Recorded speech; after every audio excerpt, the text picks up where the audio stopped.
I'm going to get emotional when I think about this.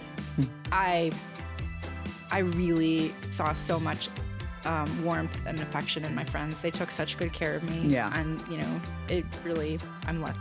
Yes, you are.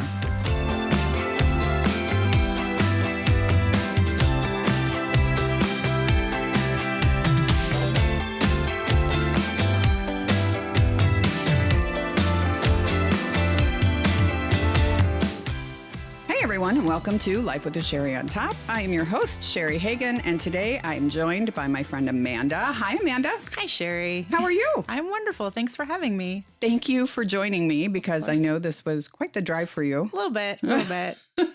I do love this area, though. It's fun to drive through. It's beautiful, especially with all the snow. Oh, yeah. Thanks. I appreciate it. She doesn't live nearby, obviously. So it took her, an hour almost? 40 minutes. Okay. Not too bad. Not too bad. Today, I wanted to talk about being your own medical advocate again, because when I was showing Amanda a house recently, she and I used to be coworkers. Let me back up a little bit. She and I used to be coworkers, and we've always kept in touch, and I'm her realtor. Thank you very much for that, by the way. Thank you. Best realtor. Aw, thank you. So I was showing them a house, I don't know, a couple of weeks ago, and through social media, I had known that she was struggling with some health issues. And so I had asked her about it when we were looking at the house. And I just simply asked, what happened? How were you diagnosed? And then you gave me the very abbreviated version of what happened. And I was like, wow, that sounds so much like what happened to me. Very much, yeah. So I wanted you to share your story, and you were gracious enough to say yes. So I'm happy to. Actually, it's like free therapy. So I appreciate it. I'm still at that point where it's good to talk it through and kind of process it. Yeah. Let's talk first about Cushing's disease, period, because a lot of people aren't even going to know what that is. Yeah, it's very rare, actually. And one of the things I've learned since getting diagnosed is how difficult it is to get diagnosed. Because even if you're presenting with many of the symptoms, because it's so rare, doctors will often say, there's no way you have this. It's too rare. And so it's hard to even get the testing for it. But so Cushing's syndrome is any kind of excess cortisol in your body. Right. So cortisol is the stress hormone. We produce it naturally. We need it to live. And there's a lot of reasons why your body might be producing too much. And so when that happens, no matter what the source is, they call it Cushing's syndrome.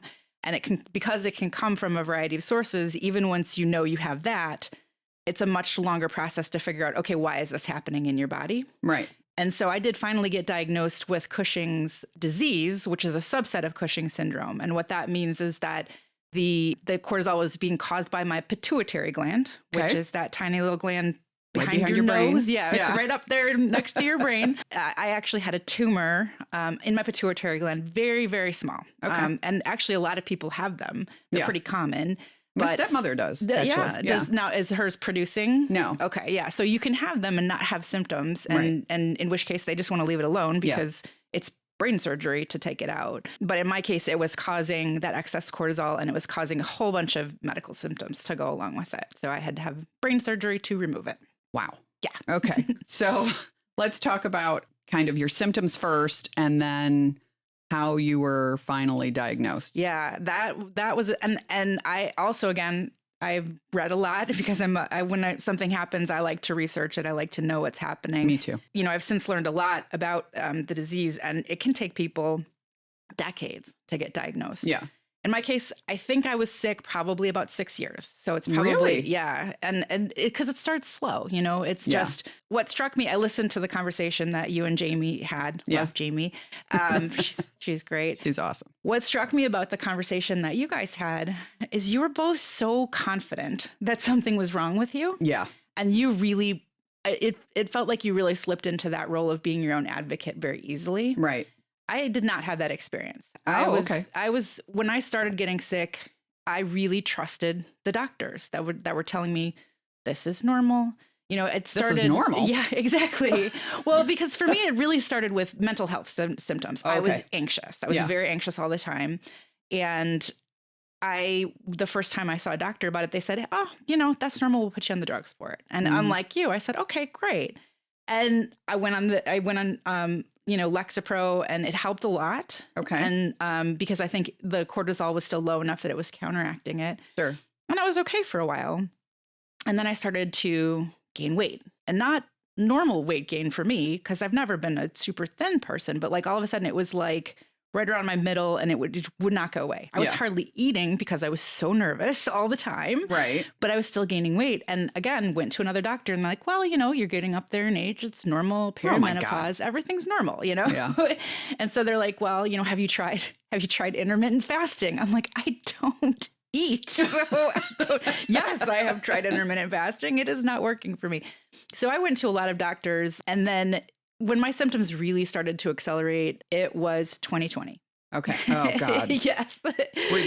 No doctor wanted to even see anybody. Exactly. And so when I did, and the real scary symptoms were blood pressure spikes. Yeah. And at one point, I went to the hospital with one of these blood pressure spikes, and they did a scan of my lungs and thought, oh, well, you probably have COVID. And at that time, It was taking like 2 days to get a real COVID test back. Yeah. So they admitted me, and I stayed in the hospital, but then I felt fine. And eventually it took like 3 days to get released, and they ran every test they could on my heart, lungs, everything. And they're just saying, well, there's no reason for you to have these problems. And it's all in your head. Exactly. So I went home kind of just not really knowing what else to do. Yeah. And you just kind of keep living your life. And then it happened again. And I really thought I was having a heart attack because I started to panic. Yeah. Went back to the hospital again. Yeah. In the meantime, I'm seeing my regular doctors. I'm telling them all these symptoms. I'm getting blood work back that's, your cholesterol is getting really high. Your blood pressure is getting really high. And I'm like, I'm a very active person. Right. I work out 6 days a week. There's no reason for this to be happening to me. And finally, I just started Googling. I went to Dr. Google. Dr. Google. Dr. Google. And I was like, these are all my symptoms. And the Cushing's disease came up. And I think I remember very clearly what struck me was there was actually a diagram of somebody with Cushing syndrome, because the way you gain weight is so specific. It's like right behind your neck, right through your midsection. And the only way I can describe it is I looked like Shrek. Like Okay. Amanda has never looked like Shrek a day in her life. She's beautiful, by the way. But go ahead. It was just... You felt like Shrek. I felt like Shrek, and I saw a picture of myself from the side that someone had taken of me. I'm like, that is not me. That is not my body. Yeah. And I want to be really clear. I don't have a problem with being overweight. I don't have a problem. I love fat people. I do not want to come across as weight shaming at all. It was just... It wasn't normal for you. It wasn't me. Yeah. I wasn't myself. And that was something clicked that I'm like, okay, I need to start advocating for myself now. I can't take no for an answer anymore. Yeah. Yeah. And so do I have this right that somehow you did your own test? I did. Well, okay. So then this comes back to me being a little bit terrified of doctors, and just, I didn't know if I could go in and get dismissed again, because I had asked for help in so many different ways. And just the only answer I was getting was diet, go to a therapist, So they never even considered like a thyroid issue or anything? What? They did do a thyroid panel, and my thyroid came back normal. Okay. I think I had a slightly swollen lymph node, and they had sent me in for an ultrasound, and that came back normal. And so they didn't do any further testing after that. So they did. I mean, I don't think any doctor did anything malicious. I think they were doing the best they could with the information they had. But can I just interject for a second course. and say, medicine is not an exact science. Yeah. And I've said this when Jamie and I were talking about it too. Yeah. Doctors aren't perfect. No. They're human beings, and misdiagnoses, is that a word? Misdiagnosis? It is now. Misdiagnosis, whatever, is common. Yeah. And that's why you really need to listen to your body and listen to yourself. And I'm so glad you did. But I'm sorry, go ahead with your story. Yeah, no, so you're right. I did. I was terrified to go into another doctor and just kind of get dismissed. It was starting to make me feel crazy. Yeah. And after I read all of that stuff about cortisol, I'm like, oh, well, there's all these home tests now. Can I just home test myself for cortisol? and I did some Googling, and it's not exactly a home test, but you can send away for a lab test. Oh. And they do this thing. It turns out that the best way to test for excess cortisol is a late night saliva test. So they send you these test tubes and you kind of spit into them. And then I sent it back to the lab. And I honestly, because I felt so unsure of myself, I was really kind of expecting it to come back as, oh, there's nothing wrong with you, which was kind of going to be a bummer, honestly, because at that point I don't want to be sick, but I do want to be diagnosed. Yes. It came back and it was like, there was like this line of normal and it went down here and I was up here. Okay. I'm like, okay, well, that seems like it's definitely something. it. Yeah. And so it just so happens that my husband, he's a medical assistant and he works in a doctor's office. Okay. They have an endocrinologist there. Oh, okay. And so he kind of knows her. They're not like, he doesn't work closely with her, but he's like, hey, maybe you should go see her. Yeah. And I came into her with this lab test, again, expecting a little bit to be dismissed. So I brought the lab test and kind of written out, like, these are all my symptoms. So I wouldn't get nervous and forget. Yeah.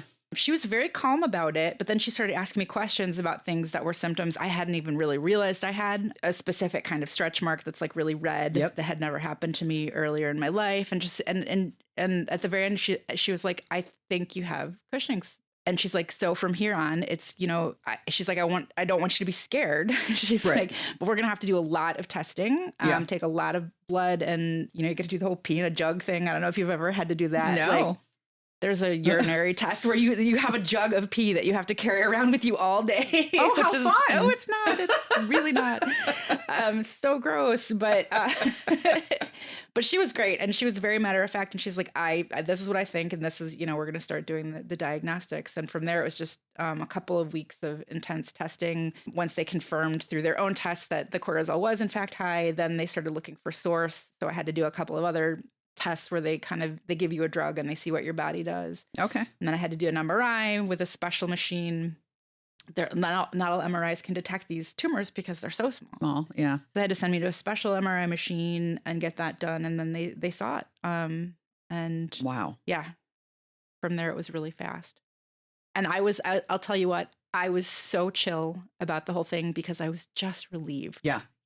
I was going to ask you about that because I remember when the allergist of all people had diagnosed me with Hashimoto's. Yeah. He called and said, okay, yeah, you have Hashimoto's. That's your problem. Easy fix. Yeah. Let's move on.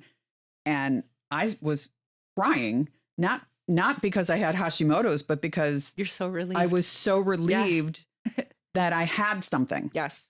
And it's treatable, Yeah. It's not the end of the world. Right. Yeah. Yeah. Yeah. I can deal with anything as long as I can take action. Yeah, right. It's the inability to take action that I really struggled with. Yeah. Well, thank God. So you had brain surgery. I had brain surgery. It's funny.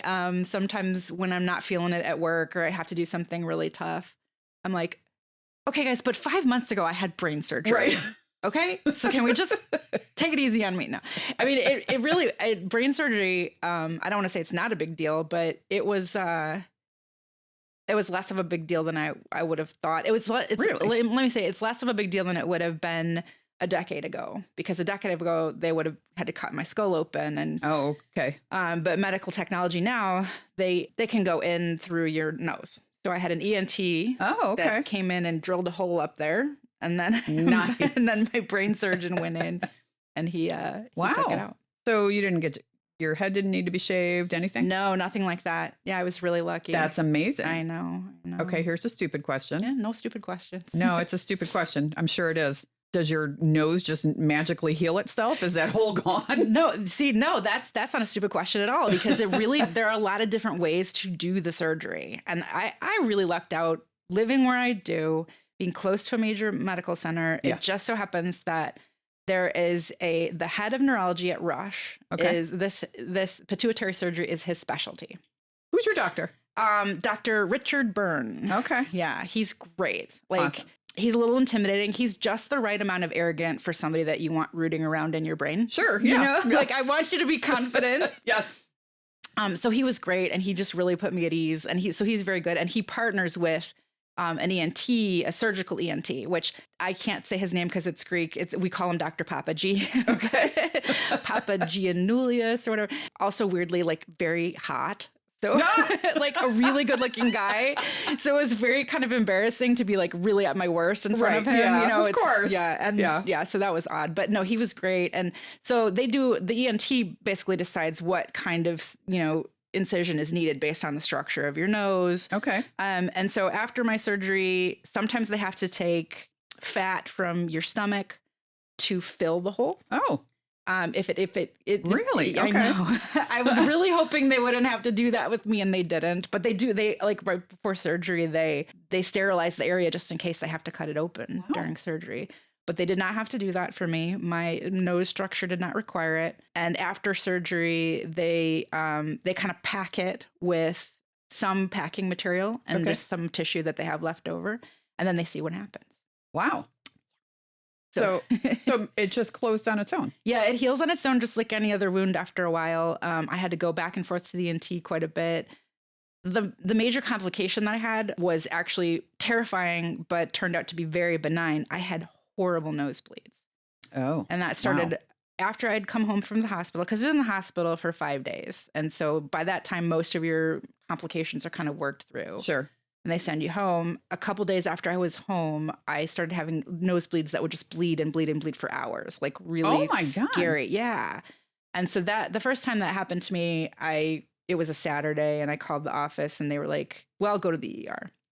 So we went to the ER, and the ER is like, they basically just put a clamp on it. Yeah. And they're like, there's nothing we're not going to root around up there. You got to go see your surgeon. We're not doing anything. Thanks. And that happened for a couple times before I could get in to see my ENT. And he went in and just cauterized all of the blood vessels, and then it stopped. But yeah, that is the hardest part of the surgery, is just your nose healing, and you can't blow your nose, and you can't bend over, and you can't do pretty much anything because you don't want your brain to pop out. No, you certainly don't. I mean, I have nothing to compare that to except by saying I had sinus surgery. I bet it's very similar. Oh, I bet it's not. Well, no, they're not putting a hole into your brain. That's the thing, is you actually can leak cervical spinal fluid. Yeah. And that's the one thing they really want you to be careful of. But that did not happen to me, fortunately. Thank God. Yeah. Oh my God. What an ordeal. It was a lot. So from beginning to end, it was how many years? Well, that you knew about, I guess. From the time that I got diagnosed, I had surgery 6 months later. Okay. So that was a really quick turnaround. I would say that from 2020 to 2023 was when I was sick and didn't know why. Okay. And that was really sort of I was increasingly debilitated in terms of just my energy levels and not wanting to do anything, and the weight gain, and just I bruised really easily, like just weird things. My hair started falling out. Things that all seemed individually to be maladies that you could fix, with this medicine or that medicine, or some Rogaine for your hair, but you put them all together, and it was just. And how's your recovery going? It's interesting. It's I read a lot of forums for people that have this disease, just to I like to know what's ahead of me. And the recoveries are so different. Some people are still having trouble years later. Some people are having recurrences. Really? Yeah, I guess the pituitary tumors can grow back pretty easily, and depending on the quality of your surgeon, they might leave edges. And if they do that, then it's going to grow back. Yeah. Faster. But they got clear margins on yours? Yes. Okay, yeah. good. And that's part of why I feel so lucky to have found the surgeon that I did, is that he's just really world renowned for this. And if you're not doing it all day, every day, sure, you're not going to be as good at it. Yeah.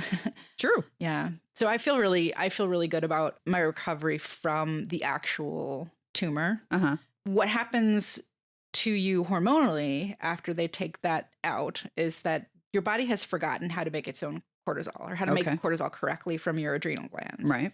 Which sit on top of your kidneys, I think. Correct. Yes. Okay. Yeah. You should be a doctor. Oh, yeah. Much. It's a joke around the house. Kevin calls me Dr. Hagan all the time. You know your stuff. So what happens right after surgery is you technically get the opposite disease of Cushing's, which is called Addison's. Whereas if your body doesn't make enough cortisol, that is also very dangerous. Is that also called Graves' disease? Yes. Addison's and Graves are the same. Okay. Technically, that's what happened to me after surgery. I got very, very sick the first day after my surgery, because they did not medicate me right away, because they wanted to see what would happen. Yeah. And they wanted to see how your body responds. Right. And so I found out that when I don't have any cortisol, I am miserable. It is the worst feeling. So right now I am on medicine to regulate my cortisol production. Okay. I get tested every couple of months to figure out, where am I in terms of how my body is learning to make it again. Right. And I have to kind of keep decreasing my medicine and to increase my body's likelihood of making its own cortisol. Okay. So it's kind of a balance because what should happen in a normal body is your body knows when you're stressed and it makes the right amount of chemical to respond. Right. I have to sort of manually figure out what's stressful for me and take the right amount of medicine so that I don't get sick. Yeah.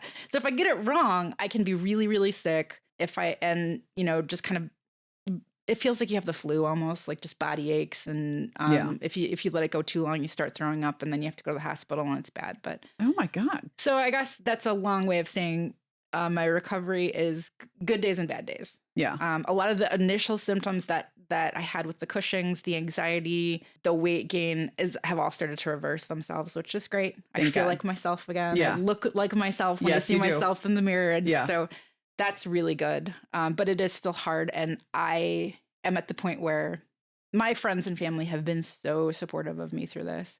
Awesome. And I just I'm tired of telling them, I don't feel good today. I can't do this today. Yeah. Like, I just really want it to be over. Yeah. I do.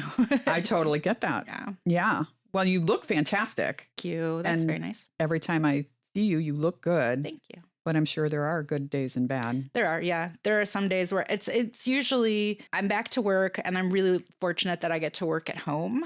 But I have noticed even just the stress of being at work, there are some days that in the middle of the day, I'm like, man, I could really use a nap. Yeah. And then I'll usually rebound in the evening. And but there's still good days and bad days.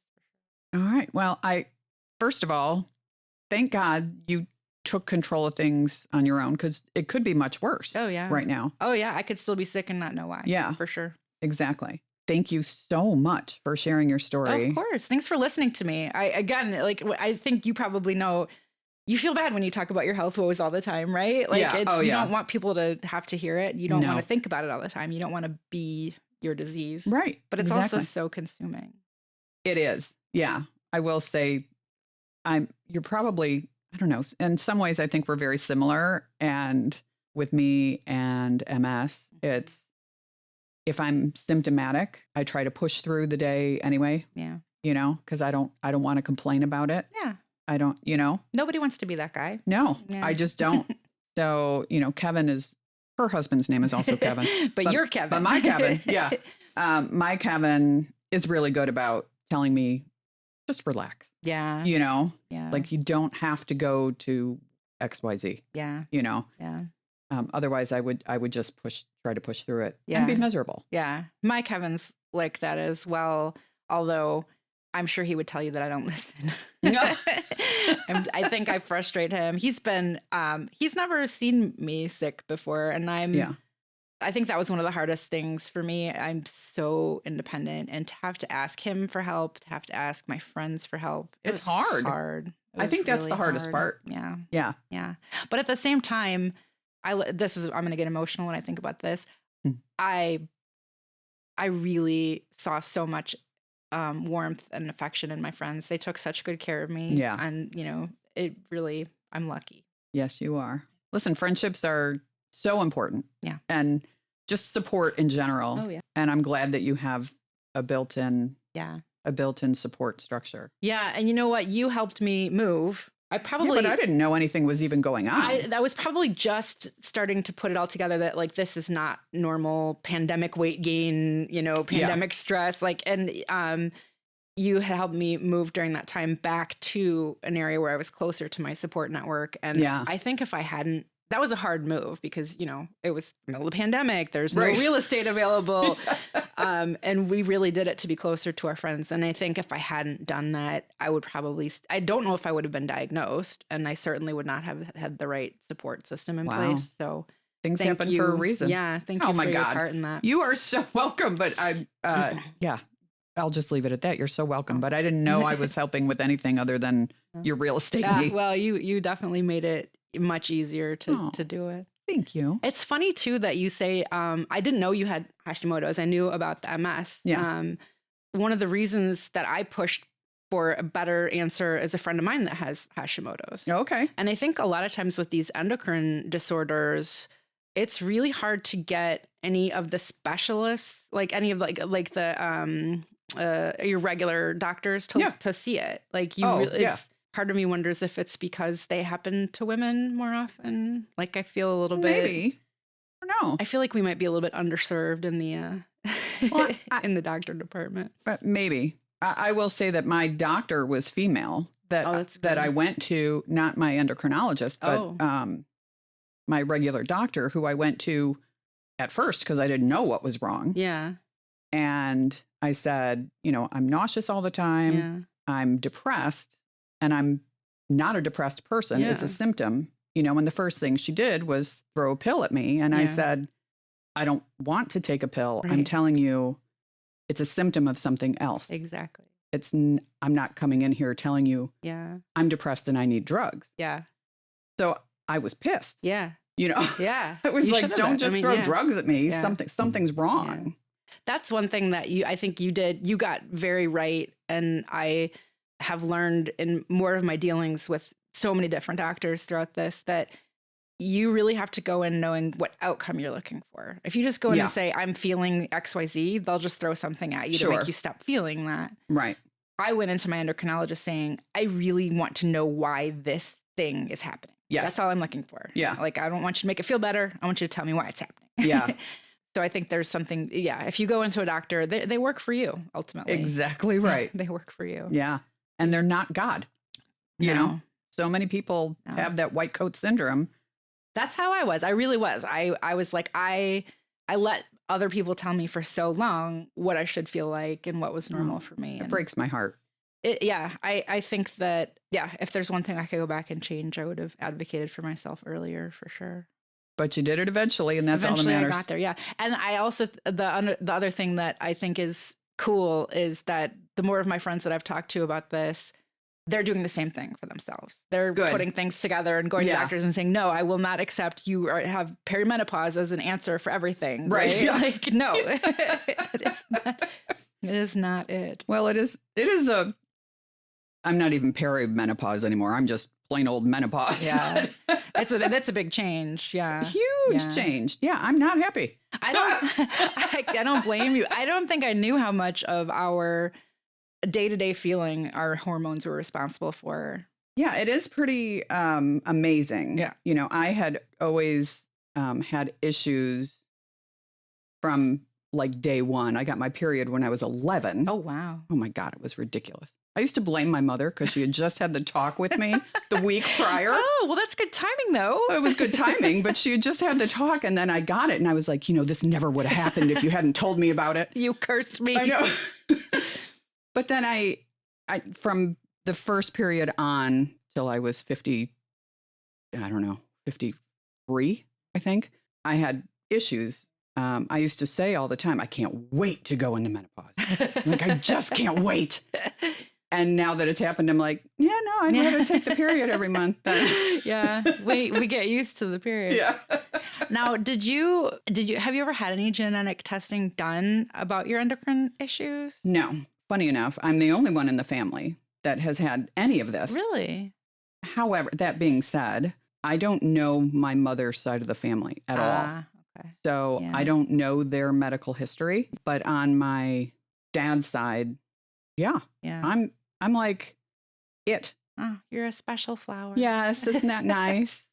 I found out about a week after my surgery, one of my aunts came to visit me, and she just told me very matter-of-factly, she's like, well, it's because we have the MEN1 gene. I was like, say what? Yeah. What is that?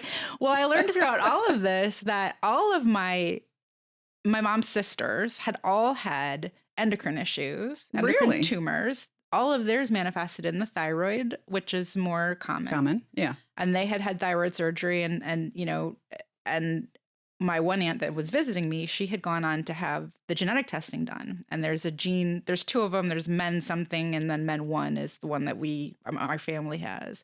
And it predisposes you for endocrine tumors. So any place in your endocrine system, you're more likely to get them. I had absolutely no idea. Yeah, I didn't either until my aunt told me this. And I was like, well, that would have been nice to know a couple years ago. Yeah, I probably would have been gone, oh, hey. For my entire life. Right. Would have been, yeah. Exactly. Wow. Yeah. So I guess all this is to say, tell your family. And I called my brother right away and I was like, did you know we have this? He's like, I didn't know that. So yeah. Yeah. Don't keep it a secret. No. If you know your family has some sort of gene. Yeah. Yeah. They want me to get tested for, they want me to do genetic testing for breast cancer because it runs in my family. Yeah. But I go for my mammogram every year. I just recently had it like 2 days ago. Me too. Well, last week, but yeah. Yeah. I go for my mammogram every year. My mammogram is fine. And I'm just going to play stupid. Yeah. I don't think I want to know. Yeah. I think, I want, and I haven't gone on to do the genetic testing myself, which is telling because I'm not sure I want to know more. I think I'm good at medical stuff for right now. Yeah. You've got enough on your plate. Yeah. It's funny. You talk about mammograms. I was supposed to get mine last year. And when I was doing my physical just a couple weeks ago, my doctor was like, hey, you never got your mammogram last year. I'm like, don't you think I was doing enough? Like, did I really need one more thing? Because last year was all medicine all the time. I did not need that. So, but I did go ahead and do it. You should absolutely do that. Yes, you absolutely should. Yes. And Jamie's a huge advocate of that, Oh my gosh, obviously. yes. Yeah. And she found hers pretty early. Yeah. Yeah. So. Yeah. And still went through hell. Yeah, exactly. So, so you don't want to let that go. You do not want to let that go for sure. That's why I go for my mammogram every year. Yeah. I just don't need to know the genetics. I think that's fair. Behind the scenes. I will say the one thing that I learned from this whole experience is that I do not ever want to be in the hospital for any kind of extended period of time again. It is miserable. It's miserable. It's just, and these people are, bless them, they are doing their best. They are working so hard. I could not do that job being a hospital worker in any capacity, but just being in that position, being so vulnerable all day, every day, people in and out of your room every hour. Like I can't, I would never want to be hospitalized again if I could help it. At a point where you're supposed to be resting and they do everything in their power to make sure that you are not resting comfortably. And listen, I know they've got to do their thing, but it is a thing. Yeah. I've only ever been hospitalized for pneumonia because I had it 87 times. Oh my gosh. Yeah. Yeah. Once you get it, you're more susceptible. Yeah. And I have asthma. Oh, yeah. That'll do it. Yeah. Yeah. So I generally get it once a year. Yeah. Try to stay out of the hospital. I do try to stay out of the hospital. I really do. I think the last time I was hospitalized for it, I was at the same hospital you were. At Rush? Oh, no. I thought you were the one by your house. Oh, yeah. I was hospitalized at Good Sam when I had the unexplainable blood pressure spike. So I was at Good Sam by my house, but then my surgery was at Rush downtown. Yeah. No, I was at Good Sam for, actually the last time I was hospitalized for pneumonia, I was in Philadelphia. Oh my. It was New Year's Day. I knew I had pneumonia when I woke up. I flew home. I went straight to the hospital. Oh. Like straight to the hospital. Yeah. And I was getting divorced at the time. Oh, geez. Yeah. Oh, it was glorious. It was such a lovely time in my life. And for 5 days, I was in the hospital by myself. Like nobody came to see me. It was horrible. That makes me so sad. Oh, yeah. Poor me. No, I got over it. I'm glad. Yeah. I'm glad. But yeah, it's miserable. It is. It's just not. Yeah. And Rush. So I really liked my experience at Rush. But it's a teaching hospital. And I had 4 medical teams for all the various things that were going on. So every time one of the medical teams came in, it was 5 people. So I had every day, all 4 teams, their whole, group of students coming in to do neurological tests and talk to me. It was like at the end of it, I was like, I just want to go home. Yeah. Please stop talking to me. But it's so important. That's how they learn. It is. Yeah. And honestly, you're, one in a, whatever it is, hundreds of thousands. Yeah. 1 in a million, I think. Is it? Yeah. Yeah. And what's funny too is that now all the doctors in my husband's office are familiar with me and my case. And so they test every time they have anything that is even remotely indicative of Cushing's, they test for cortisol now. All of them. Yeah. So, I mean, sometimes they just do what they know, if you've never seen anybody with it. And my doctor, it was only the second case in her whole career she had ever seen as well. Yeah. Interesting. Yeah. It's very rare. That's so interesting to me because coming from veterinary medicine, Cushing's disease is actually dogs. it's actually very common in dogs. It is, yeah. It's funny because when I first started Googling for support groups, a lot of them are for dogs. It's very confusing. Yeah. The poor dogs. Yeah. I do love dogs, so maybe that's, it's an empathetic thing. I don't know. Very weird that it's so common in dogs and not in people. Yeah, I don't know. That's why I know so much about it, by the way. Oh, could be. Yeah. I didn't realize you had done veterinary medicine. No, I don't. I must have missed that part of your bio. You've done everything. I know. It's amazing. Is it? It is actually. That is a life well lived. All of thank the adventures you. are I appreciate that. Yeah. Yeah, no, I look at it as I was a hot mess for a long time and didn't know what I wanted to do. Oh, see, I think just the opposite. I think that's great. I think we force people to choose a life path too early, and I do too. I just talked about that. Yeah, one of my friend's kids is just starting high school, and they're asking her to think about her major. Oh, like she's 13 years old. It's ridiculous. Yeah, I think it's weird. I think we put too much emphasis on taking your place in society and doing the right thing and being a productive member of society. And I think we miss out on a lot. Listen, I couldn't agree more. And I just talked about that last week. Good. So if you haven't listened to that one yet, go back and listen. I don't think I've listened to that one. So I'll check it out. But I did veterinary medicine when I was 20. Oh, cool. 19 or 20. Yeah. I went to school to be a veterinarian. And then I dropped out because money overrode my passion. Yeah. Right. Yeah. But I always say if I am a millionaire, yeah, I would open my own veterinary clinic. That would be cool. You don't find it hard to deal with sick animals? I think that would be sad. No, not at all. Actually, I look at it the opposite way that I'm there to help. Yeah. And a lot of times, like the best surgery. Wow, am I totally getting off subject here? I'm sorry, but still medical. Yeah, we're on topic. The coolest surgery I was ever a part of was Susie the Black Lab. Sweetest dog. Yeah, sweetest dog. She had been, coming to the same animal hospital forever, and they lived on a farm in Barrington. Okay. And Susie had been kicked by a cow. Poor Susie. Poor Susie. Oh. And she was a older lab to begin with. She was maybe 10. Okay. From her tail to her shoulders, the skin had been removed. Oh my God. Because the cow had kicked her so hard. Yeah. And it was one giant flap of skin. And obviously we had to sew that back on, but it was medically so fascinating to be a part of this and see it's literally seeing the inside of the dog, Yeah. And Susie did quite well. I'm so glad. Way. Yeah. I love labs. They're great dogs. Yeah. I love animals. Yeah. Good. Yeah, we have that in common. We do. Yeah. Sometimes more than people. Yeah. My dogs were very good to me while I was sick. I'm sure they were. Excellent care of me. Yeah. And listen, they are very empathetic. Yeah. They animals. are. Yeah. My, actually, so being sick really kind of made me think about what do I do with the second half of my life, you know, because it snapped a lot of stuff into focus. So I've been thinking a lot about what other things I could do. And I would really, this is kind of sad, but my uncle recently died of cancer. And I'm sorry. Thank you. He was a great guy. But while he was in the hospital, there's a program, I forget what it's called, is down in Virginia, but they bring dogs in to visit. Yeah. Yeah. And love that.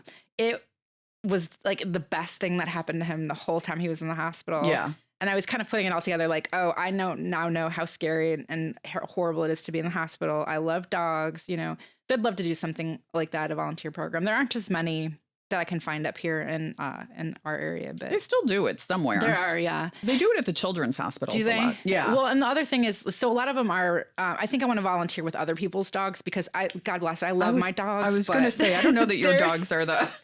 They're enormous, and one of them is very not nice to strangers, and one of them is so terrified of everything. Like I tried to take her on an elevator in the Yorktown Mall where they let dogs in. She would not get in the elevator. Yeah. So my dogs are not the best candidates, the ones I have right now. They're great dogs. They are, yeah. They're great just, dogs. They're just not. They're not. I think it would terrify more people than it would relax them. Agreed. Yeah, agreed. Maybe something a little smaller. Yeah. Give me a golden retriever or something. Yeah, there you go. Yeah.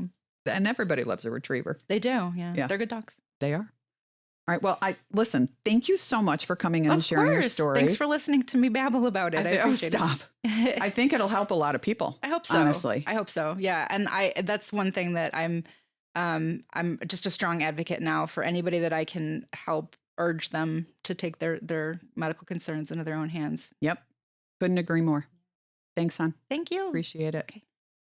For those who want to comment on this or any other show, you can do so by emailing me at lifewithasherryontop@gmail.com, or you can go to the website, www.lifewithasherryontop.com, and comment on the show there. Thanks, everybody. Thanks for listening, and I'll see you next week. Bye.